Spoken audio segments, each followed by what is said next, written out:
What's up, Earthlings? Welcome to K-Bruzy Nature. I'm K-Bruzy. This is a leopard gecko. This is a leopard gecko. This is a leopard gecko. This is a leopard gecko. These are leopard geckos. This is a leopard gecko. And this is a leopard gecko care guide.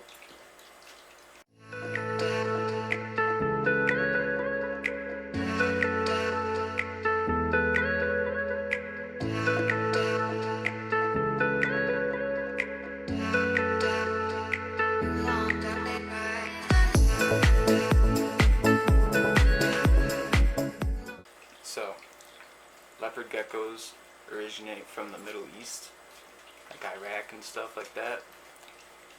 And despite common belief, they're not actually desert animals. They actually originate from a semi-arid woodland. It's very rocky terrain there. Not a ton of rainfall, but it does get some rainfall.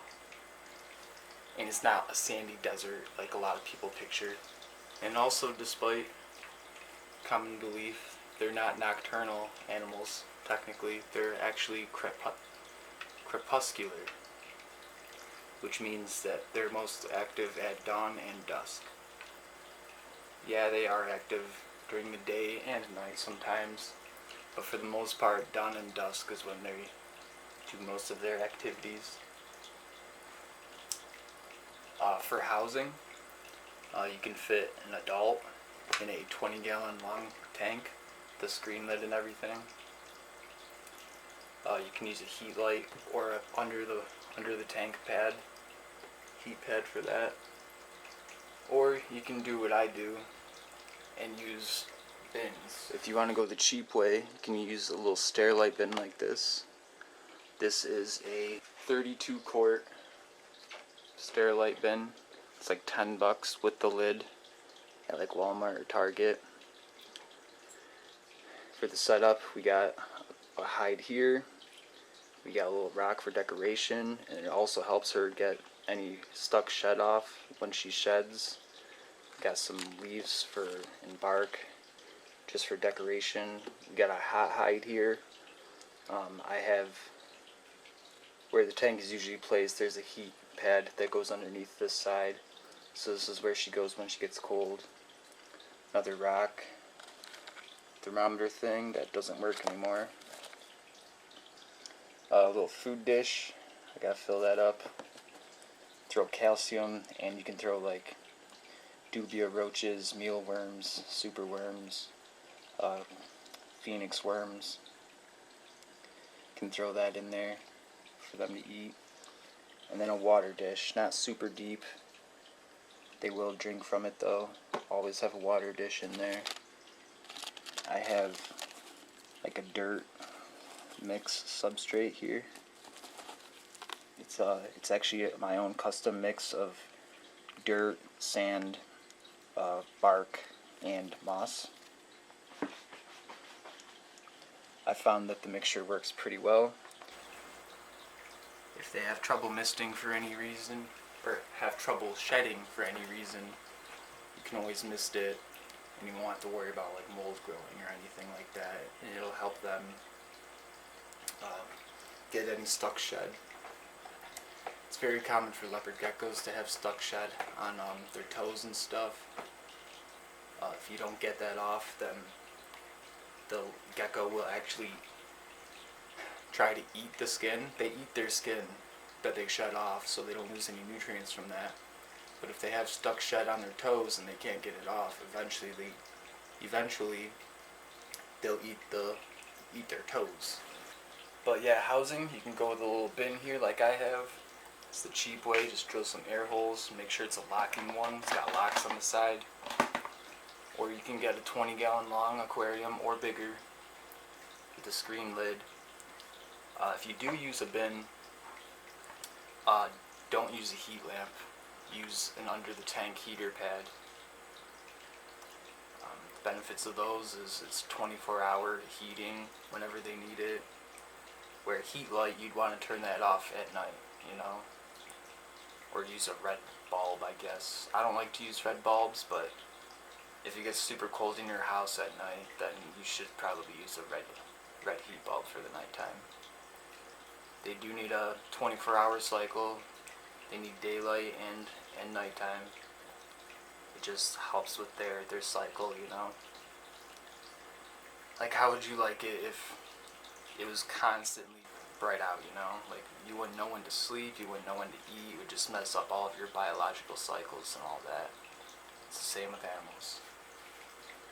And since they're stuck in a cage and can't go anywhere, it's up to you to provide that day and night cycle for them. She is adorable. Come here, Leo.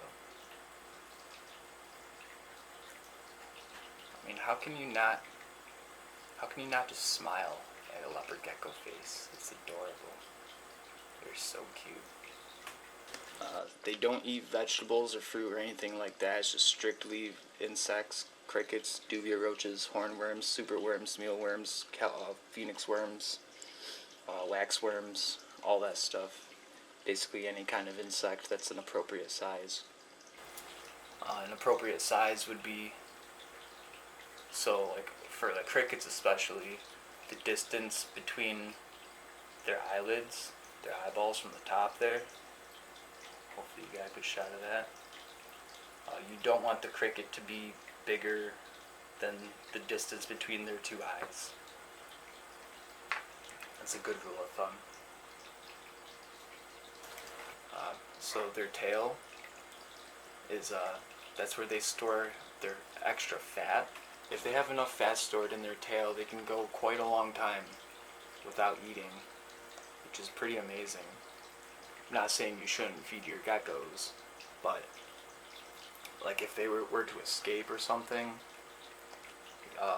you don't have to worry about them starving, because they can last months without eating, just feeding off of their the fat storage in their tail there. Check that out. Now they can lose these tails, so you should never pick them up by their tail or hold them by their tail, because they can drop it, and they will drop it. It does grow back, but it never grows back quite like this. I'll show you an example of what I mean. So this is Jabba. I'm not 100% sure what kind of morph he is. I want to say he's like a carrot tail morph or something maybe. But if you look at his tail, he dropped his tail at one point in his life, and it grew back, but it grows back all weird like that, and it'll always be like that. It'll never grow back to the same way it once was. Which, I mean, it's cool that they grow back in the first place. A lot of reptiles, when they lose their tail, they don't grow back, kind of like crested geckos. But it just looks kind of goofy, you know? The only time they drop their tails is like if you were to grab it and they're trying to escape or something. So never grab them by the tail. To pick them up, what I usually do is I either put my hand in front of them like this and just kind of scoot their butt, just like that. Or scoop from the front, and they'll just walk right onto you, just like that. And then just go hand over hand, because they do like to move.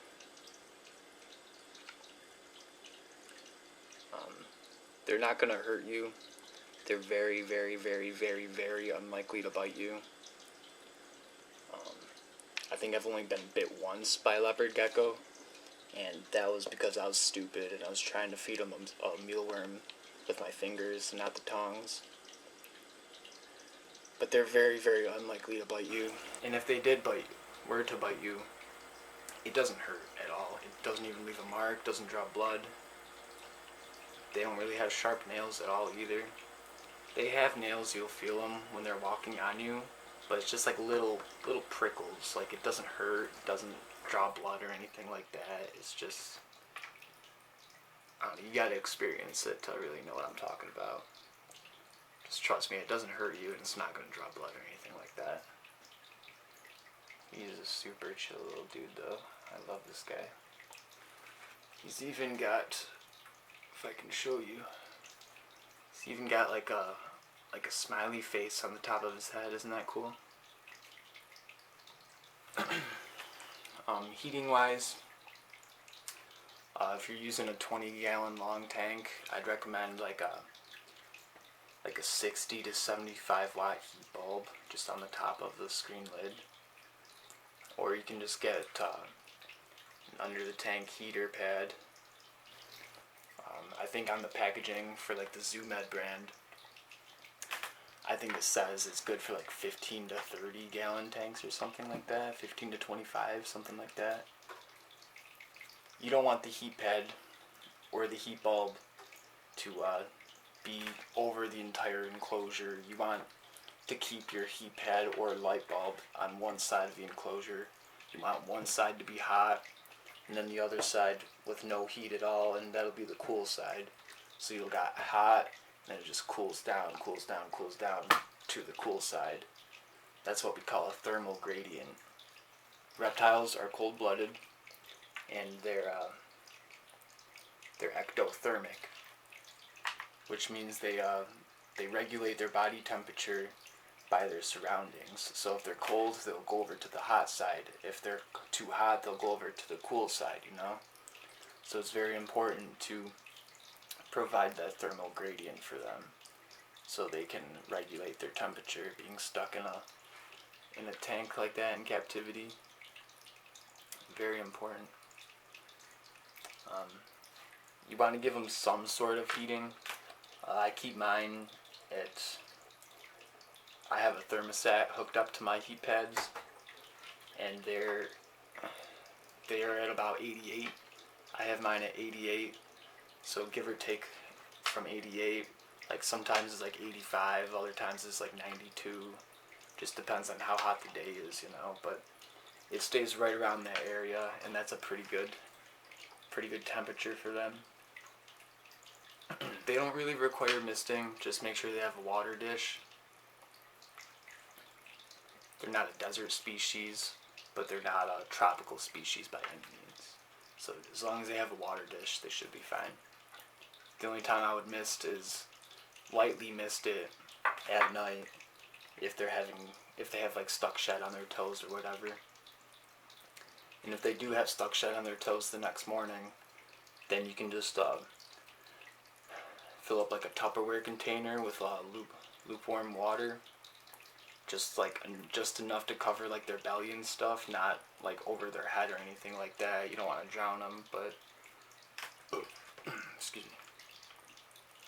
You can soak them in that for 15-20 minutes, and then it should come off a lot easier.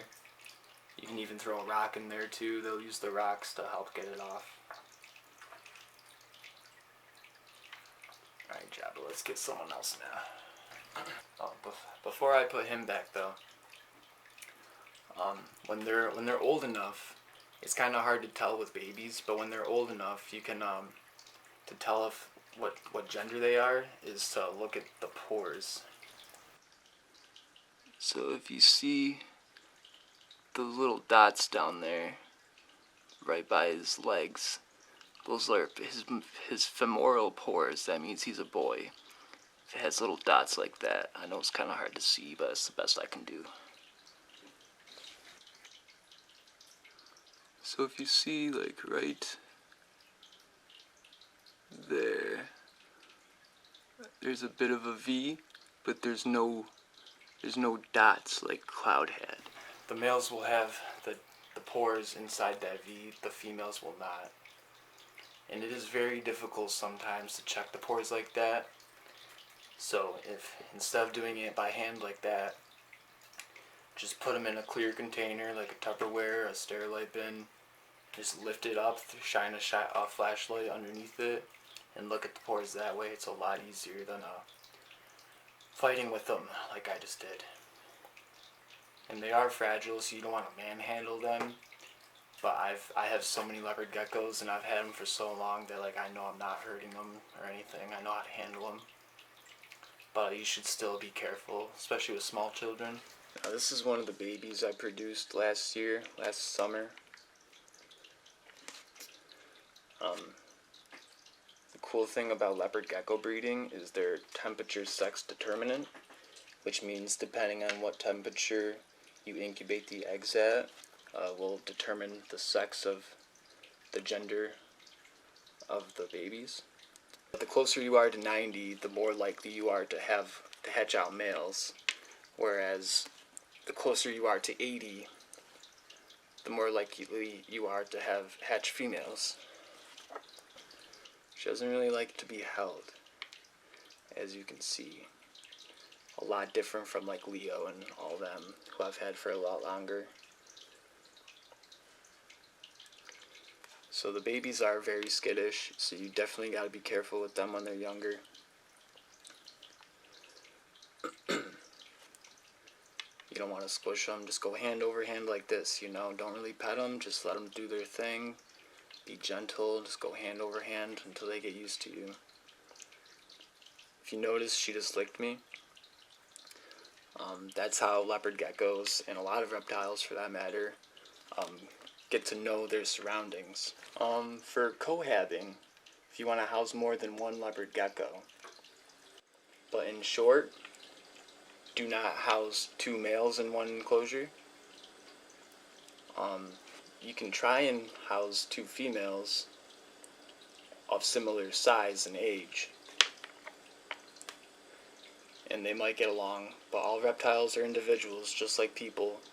So just because one reptile will get along with another reptile and those two get along, maybe one of them dies and you get another leopard gecko and you want to house that female with the other female that got along with the old one.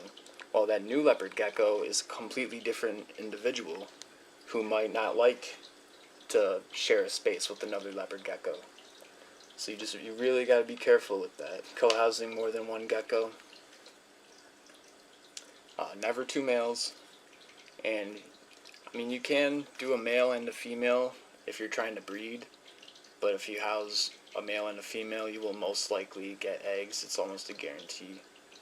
And then you have to know how to take care of the eggs and find homes for those eggs when they hatch, and take care of those babies and make sure they have enough calcium and they're shedding properly and they're eating and all that. Just keep that in mind if you want to house a male and a female. And breeding is not as easy as it looks. Little tip that not a lot of people know is if you just have a little worm dish like I have in mine, you fill that up with calcium, and they'll actually go over there and lick up the calcium whenever they need it. Then you won't have to worry about them not getting their calcium and everything. You should still practice dusting your crickets and mealworms and stuff every now and then. Every other feeding maybe. But it is good just to make sure that they're getting enough calcium. They don't need UVB like a bearded dragon or like some reptiles like that. They don't necessarily need a UVB. It wouldn't hurt to provide them with one if you want, but they don't necessarily need it to metabolize the calcium and vitamin D. But I think that's it for this video. That was my first care guide video. I got a lot of other animals. I'm sure I'll do care guides for all of them too. Kind of just going off the top of my head and stuff, rambling about leopard geckos. I love these guys. They're amazing. I have a ton of them. Like and subscribe. Love nature. Peace. Look how adorable you are. Oh my goodness.